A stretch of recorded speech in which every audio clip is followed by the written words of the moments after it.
오늘 은혜 받으실 말씀은 시편 60편이 되겠습니다. 시편 60편 1절에서 12절까지 말씀입니다.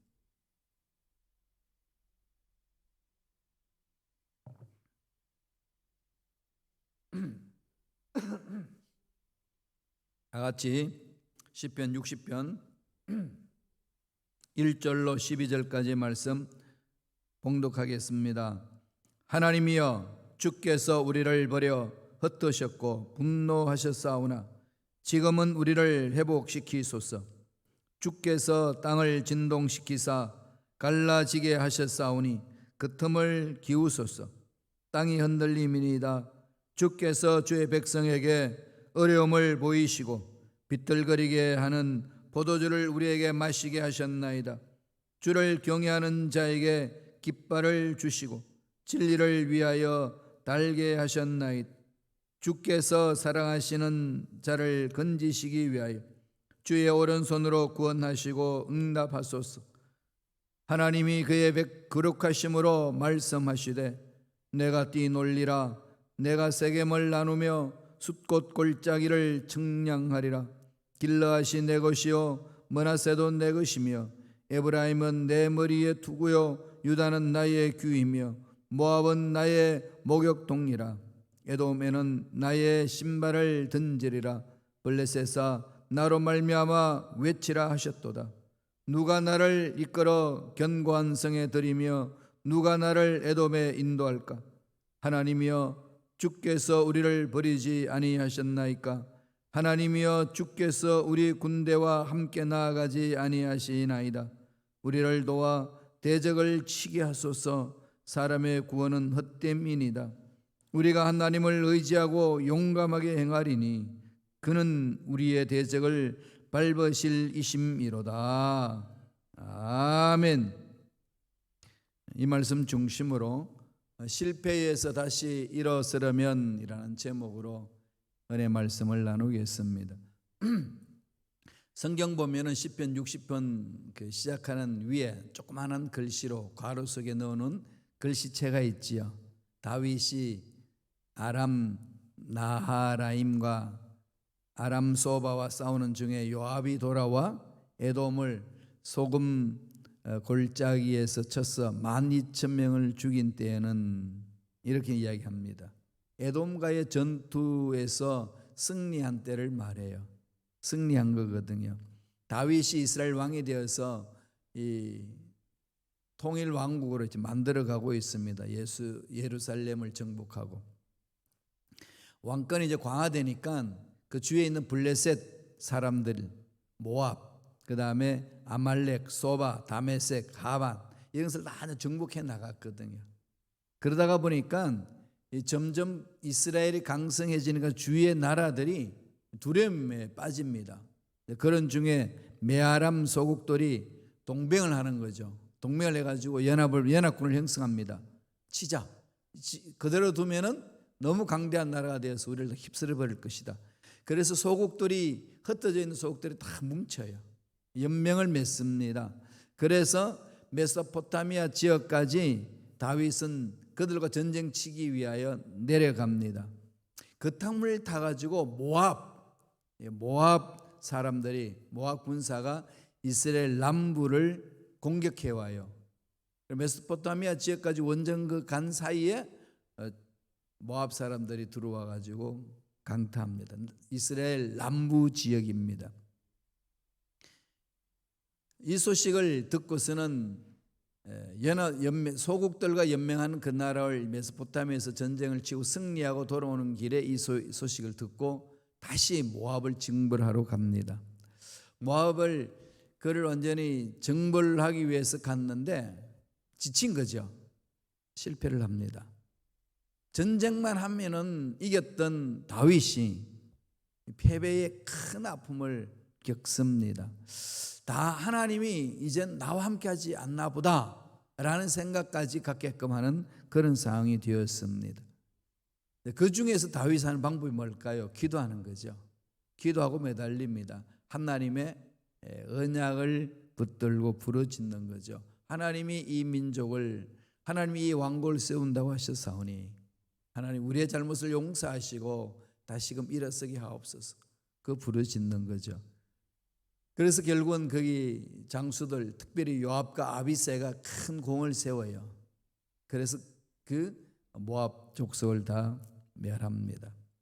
모압 군사 18,000명을 죽이고 모압의 수비대를 두고 그들을 통치하게 하는 그런 일들이 있었습니다. 그게 사무엘하 18장에 나와요. 그 내용은 사무엘 이 하에 보면은 쭉 어떻게 다윗이 통일 왕국으로 든든히 서가고 있는지를 잘 기록하고 있습니다. 그때 지은 시가 60편이에요. 60편.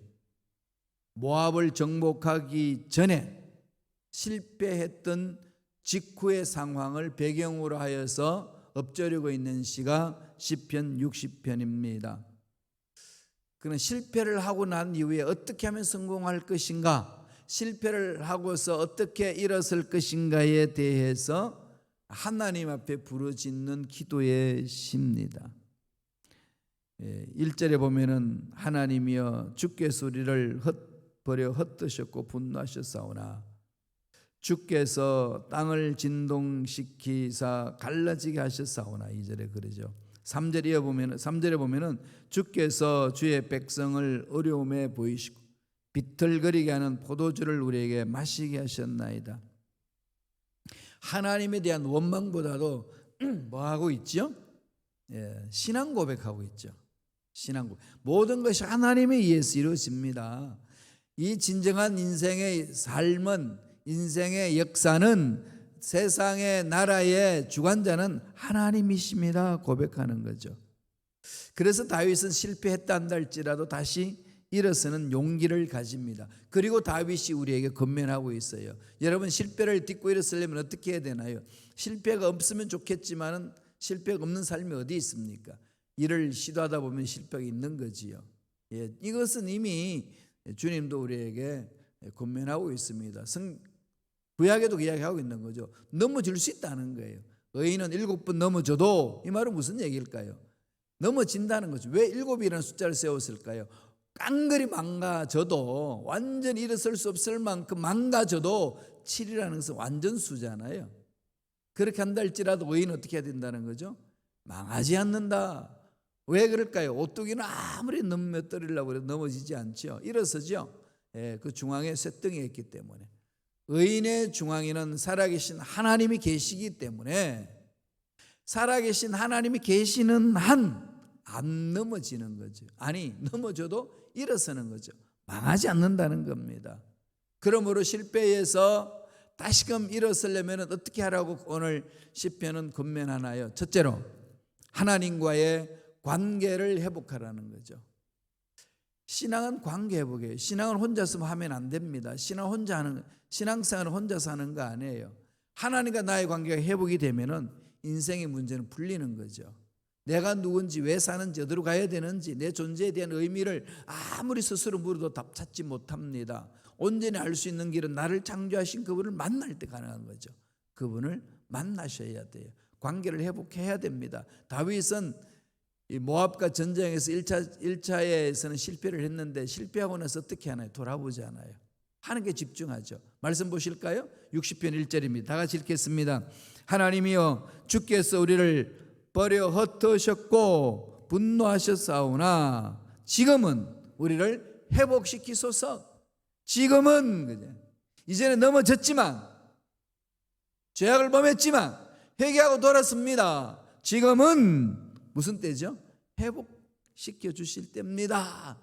왜? 하나님 그런 분이시니까. 하나님 죽은 자도 살리시고 없는 것도 있게 하시는 하나님, 바라의 하나님, 아차의 하나님이시기 때문에 살려주신다는 거죠. 그래서 회개하면서 지금은 회복시켜 주소서 그럽니다. 2절 볼까요? 2절 보면은 주께서 땅을 진동시키자 갈라지게 하셨사오니 그 틈을 기우소서. 땅이 흔들립니다. 갈라진 틈을 기우소서. 하나님 앞에 나와서 잘못된 모든 걸 털어놓는 거죠. 하나님 없이는 못 삽니다. 이거 아니겠어요? 하나님이 우리가 지금 흔들리는 것을 붙잡아 주셔야만 쓸 수 있습니다. 고난 때 가장 먼저 해야 될 일, 실패했을 때 가장 먼저 해야 될 일, 마음이 답답할 때 가장 먼저 해야 될 일 뭘까요? 하나님과의 관계 회복입니다. 관계 회복. 하나님과의 관계 회복이 돼야 하나님과 나 사이 갈라진 틈을 메우고 그 관계를 정상화할 수 있어요. 그 관계가 정상화만 되면 현재 당하고 있는 문제는 해결된다는 거죠. 하나님이 앉으셔야 된다는 겁니다. 두 번째, 뭘 얘기하나요? 하나님의 약속의 말씀을 기억하라는 거죠. 신앙생활은 약속의 말씀을 기억하는 겁니다. 이스라엘 백성들에게 출애굽한 사건을 늘 기억을 하라고 얘기하죠. 광야의 사건을 기억하라는 거죠. 하나님이 조상들을 어떻게 만나 주셨는지를 기억하라는 거지요. 저와 여러분들도 이 말씀을 기억해야 돼요. 그리고 하나님의 사건들을 기억하고 그걸 체험하고 자녀들에게 전수하는 거죠. 어떻게 해요? 우리가 말씀에 깊이 잠기고 말씀 은혜를 사모하고 말씀에 써 있는 모습을 자녀들은 뒷모습을 통해서 보거든요. 자기 생각대로 막 살아가다가도요, 힘들고 어려우면은 그 엄마 아빠의 뒷모습을 보고서 신앙을 가졌던, 자기도 모르게 자기 마음속에 들어있는 그 신앙이 작동하게 하는 겁니다. 그렇게 해서 역사가 일어나는 거 아니겠습니까? 그러니까 언약의 약속의 말씀을 붙드셔야 돼요. 제 개인적으로도 이 암송해 놓은 말씀을 핸들을 잡고 오면서 늘 이렇게 읊조립니다. 되새기는 거죠. 사람이 이렇게 막 불안할 때도 있고 답답할 때도 있고 그러잖아요. 어찌 뭐 뜻대로 다 되나요, 세상이? 그래 녹록지 않지 않습니까? 이리 흔들리고 저리 흔들리고 이리 막히고 저리 막히고 문제 하나 해결했다 했는데 또 다른 데서 일어나고 이런 여러 가지 일들을 경험하고 나면 답답해지죠. 그런데 이게 언제까지 그럴까요? 살아있는 한 그렇습니다. 살아있는 한. 그럴 때 우리가 우리 마음을 잡아줄 수 있는 방법이 뭘까요? 말씀이에요. 두려워하지 말라. 내가 너와 함께함이라. 내가 나의 어려운 오른손으로 너를 붙들어 주리라. 나는 내 하나님이 되리라. 하나님께서 약속하신 말씀 있잖아요. 볼지어다 세상 끝날까지 내가 너와 항상 함께 있으리라. 아무것도 염려하지 말고 오직 기도와 간구로 하나님께 감사함을 아뢰라. 이런 말씀을 자꾸 마음속에서 이렇게 읊조리고 말씀을 암송해 외운 것을 되새기면 힘이 나잖아요. 마음이 안정을 찾고 살아납니다. 6절 보실까요? 시편 60편 6절 읽습니다. 하나님이 그의 거룩하심으로 말씀하시되 내가 뛰놀리라. 내가 세겜을 나누며 숫꽃 골짜기를 청량하리라. 하나님이 말씀하시되 내가 뛰놀리라. 거룩하신 하나님 뛰논다는 게 뭡니까? 어떻게 왜 가벼우십니까? 이런 건가요? 이게 무슨 얘기일까요? 하나님과 우리의 관계 회복이 되어서 기쁘다는 거죠. 기쁨을 표현한 거 아니겠어요? 세상에 줄 수 없는 기쁨이 있습니다. 그걸로 끝나는 게 아니라 7절로 이어집니다. 다 같이 볼까요? 한 목소리 읽습니다. 길러하신 내 것이요 므낫세도 내 것이며 에브라임은 내 머리에 두고요 유다는 나의 규이며 야곱이 거주했던 그 모든 것들이 다 이스라엘 백성들이 차지한다는 거죠. 전쟁에서 지금 모압과 전쟁에서 실패했지만은 끝난 인생 아니다. 다시 일어선다. 누구로 인하였어요? 우주 만물을 창조하신 하나님으로 인하여서 일어선다 그럽니다. 그러면서 딱 결론 내려주죠. 8절 보세요. 60편 8절입니다. 다 같이 읽겠습니다. 모압은 나의 목욕통이라. 에돔에는 나의 신발을 던지리라. 블레셋아 나로 말미암아 외치라 하셨도다. 승리를 외치라는 거죠. 모압은 목욕탕으로 쓰고 에돔을 향해서 신발을 던지고 블레셋을 제압하고 승전가를 외치게 하라는 겁니다. 그럼 무슨 얘기죠? 하나님이 만나주시면, 하나님이 만져주시면 이 답답한 문제는 해결되는 줄로 믿습니다. 하나님이 이렇게 꿈을 주시는 거죠. 꿈은 내가 만들면 뭐가 된다고 그랬죠? 야망이고, 야망은 뭐죠? 욕망으로, 욕망은 실망으로, 실망은 절망으로, 절망은 노망으로, 노망은 사망으로. 이게 일어설 힘이 없습니다. 그러나 하나님이 주시는 꿈, 비전이잖아요. 이것은 아무리 시대가 바뀌고 환경이 바뀌어도 흔들리지 않습니다. 반드시 하나님의 뜻 안에서 일을 이루어냅니다. 그 꿈을 어떻게 받을 수 있나요? 말씀에 있어서 기도할 때, 말씀에 있어서 성령 충만을 받을 때, 성령의 인도함을 받을 때 소망의 하나님, 꿈의 하나님, 성령께서 부어주십니다. 그게 우리 속에 있어야 돼요. 내 삶을 통하여, 내 가정을 통하여, 내 직장과 사업장을 통하여, 섬기는 교회 공동체를 통하여 하나님이 역사하시고자 하시는 일이 있습니다. 그 꿈을 가지셔야 돼요.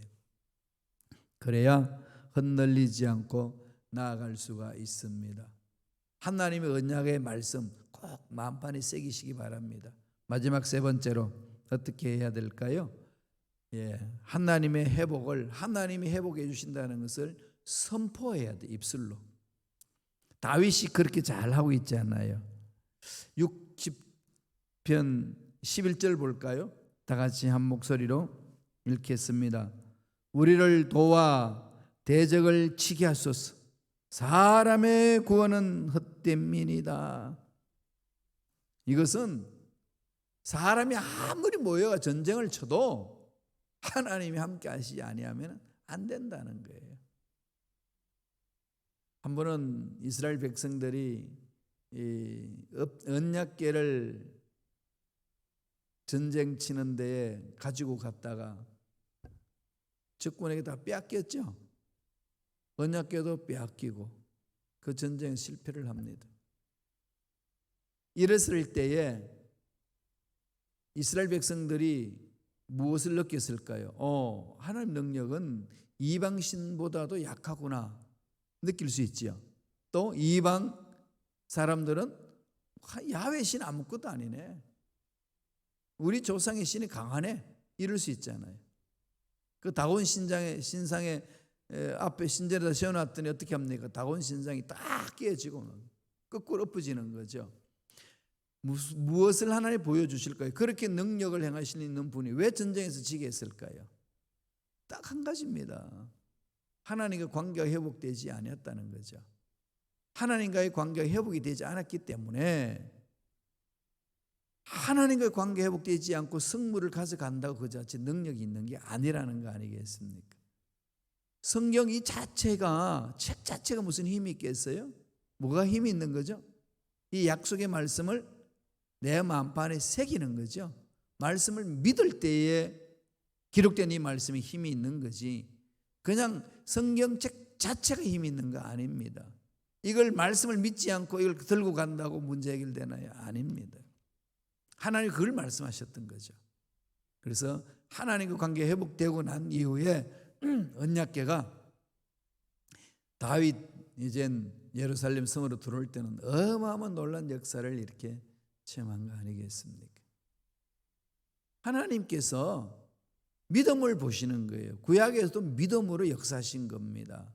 말씀의 약속을 마음판에 새기고 믿음으로 어떻게 하라고요? 선포하셔요. 하나님이 대적을 치시면 대적은 망합니다.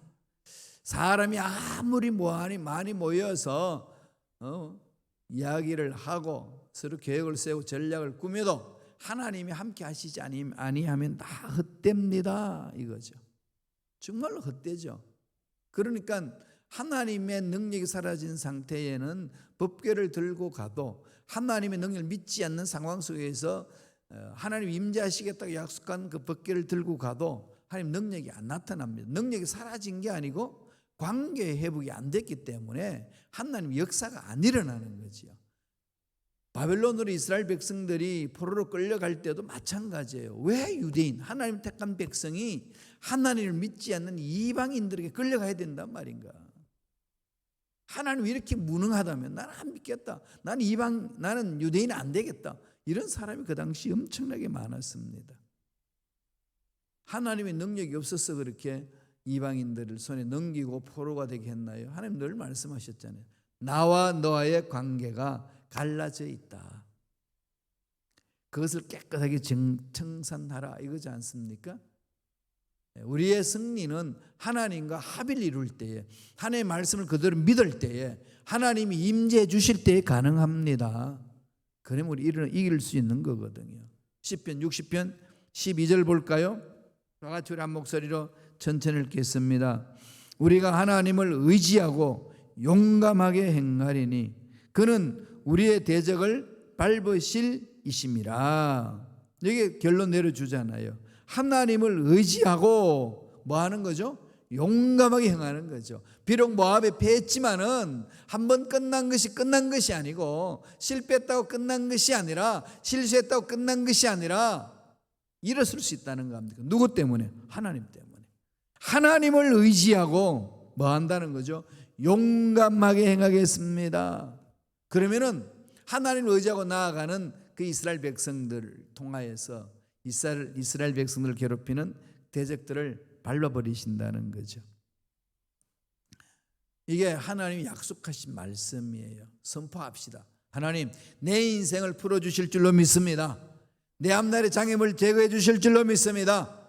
우리 가정 자녀들에게 좋은 일들이 일어날 줄로 믿습니다. 우리 직장 사업장에 하나님 형통한 복이 임할 줄로 믿습니다. 자꾸 선포하셔야 돼요. 회복을 선포하세요.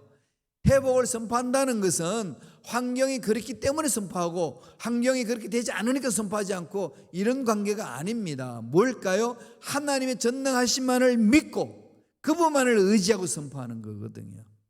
그러면은 하나님 그 믿음 보시고 외치지 않습니까? 내 믿음대로 될지어다. 세상 살다 보면은 일이 잘 안 풀어지고 답답한 일이 있어 막 꼬여 때에 찾아오는 불안한 마음은, 하나님 날 버리셨나? 하나님이 나와 아무 상관이 없는 것처럼 놔두시는 것 같다. 이런 생각이에요. 그때 조심하세요. 하나님이 결코 버리지 않는다는 생각을 가지셔야 되고, 마귀가 그 틈을 탄다는 사실을 꼭 기억하셔야 됩니다. 하나님 위에는 이 문제에서 벗어날 길이 없습니다. 하나님이 만져주시면 이 문제는 해결되는 역사가 일어날 줄로 믿습니다. 자꾸 이렇게 외치셔야 돼요. 선포하세요. 이 언어 사건, 말로 선포하는 것은 창세기부터 계시록까지 계속 강조하는 거잖아요. 하나님 우주 만물을 창조하실 때 말씀으로 창조하셨지요. 말씀에는 창조 능력이 있습니다. 그렇기 때문에 예수님이 가장 강력하게 다루는 말씀 중에 말하는 것을 강력하게 다루신다고 말씀하셨잖아요. 마태복음 12장 28절에 보면 뭐라고 그랬습니까? 너희가 무슨 무익한 말을 해도 마지막 날에 내가 이를 신문하리라. 민수기 14장 28절에 뭐라고 그랬나요? 너희들이 무슨 말을 해도 내 귀에 들려오는 대로 내가 해준다. 뭐 어마어마한 거죠, 그죠? 그럼 여러분 어떻게 말하며 살겠어요? 자기 자신한테. 이게 다 이 암기 세포가 있잖아요. 피부에도 있고 심장에도 있고 내장에도 있고. 그럼 우리가 입술로 선포하면요, 다 듣고 기억하고 있거든요. 중요한 겁니다. 입술을 열어서 말을 할 때 선포하는 것. 하나님이 함께 하심으로 회복되는 역사가 일어날 줄로 믿습니다. 이 선포냐? 아니면은 이놈의 세상 아무래도 안 되는 거나 기도해도 안 되고 신앙생활도 안 되고 다 안 되는 거야 라고 하면 안 되는 일만 일어나요. 그런 일이 있을 때는 오히려 반대로 싸우세요. 이기세요. 선포하세요. 하나님 함께 하십니다. 문제 해결됩니다. 좋은 일들이 일어납니다. 선포하면은 때가 되면 이루시는 거예요. 그래서 다윗이 모압과 싸움에서 패배하고 난 이후에 하나님과의 관계 회복하고 하나님의 언약의 말씀을 가지고 입술로 선포했던 거죠. 하나님이 다스리는 줄로 믿습니다. 전쟁을 쳤어요. 그리고 어떻게 됐습니까? 당연히 이기지요. 하나님이 함께 하시면은 안 되는 것도 되는 역사 일어나는 거지요. 끝났다고 생각했는 것도 끝이 아니라 되살아납니다. 그러한 일들이 저와 여러분 삶에 넘쳐나길 간절히 축원합니다. 기도하겠습니다. 하나님 아버지 감사와 찬양을 드립니다. 오늘도 귀한 생명을 연장시켜 주시고 말씀 앞에 무릎을 꿇고 말씀에 순종할 수 있는 마음을 주신 은혜에 감사와 찬양을 드리옵나이다. 날마다 말씀을 통하여 새 힘을 얻게 하여 주시고 용기를 가지게 하여 주시고 하나님이 주시는 꿈을 품고 일어서는 일꾼들이 되게 축복하여 주옵소서. 예수 이름으로 매노니 하나님의 자녀들을 괴롭히고 기도하지 못하고 말씀에 쓰지 못하게 하고 하나님이 주신 꿈을 갖지 못하도록 방해하는 마귀들은 사라질지어다, 떠나갈지어다. 육체의 질병도 깨끗하게 나물려 볼지어다. 우리를 가난하게 하고 우리를 넘어지게 하고 저주받게 만드는 모든 원수 마귀는 사라질지어다. 주님의 십자가가 우리 모든 이 저주를 해방시켜 주시고 모든 질병에서 노인받게 해주시고 앞날의 두려움에서 벗어나게 해주심을 믿습니다. 믿고 구합니다. 주여 우리의 문제를 해결하여 주시옵소서. 육체를 치유해 주시고 삶을 윤택하게 해주셔서 하나님만을 높이며 하나님께 쓰임받는 주님의 귀한 일꾼들이 삶이 되게 역사하여 주시옵소서. 그렇게 해주심을 믿고 감사와 찬양을 드리옵나이다. 홀로 영광 받으시옵소서. 하나님 은혜에 감사하여 귀한 예물 드립니다. 예물 드린 손길 기억하여 주시고 소원 이루어 주시고 앞날 열어 주시고 복되게 하여 주시고 좋은 일들이 많이 일어나게 축복하여 주시옵소서. 감사하고 예수님 이름으로 축복하며 기도드리옵나이다. 아멘.